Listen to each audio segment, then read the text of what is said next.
First things first, I appreciate your support. Guys, do this when you have a top load washing machine. Number one, clean the filters. Press here, pull out. See?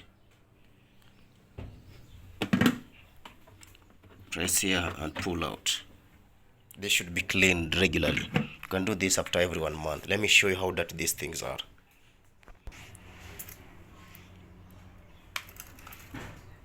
So we need to pull this out.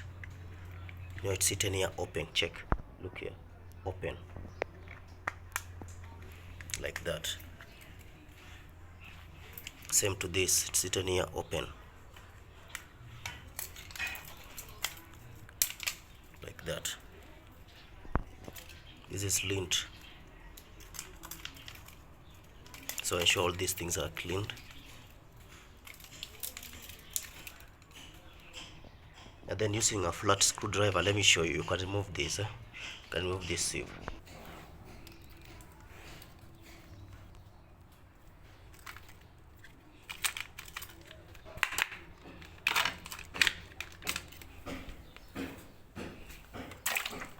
So we clean them and plug it back. Something else, that soap dispenser, it's easy to remove it. If you force it out, it will break. So what you do, you pull it out and then you lift it up like that. So this should be cleaned regularly. And then use a brush or a clean piece of cloth to scrub in here. Those are basic maintenance tips.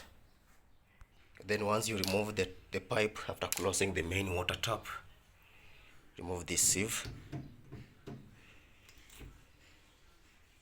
Always remember there's also another sieve in there. Fold this out. Ensure this is cleaned. That filters affect on how water comes in your washing machine.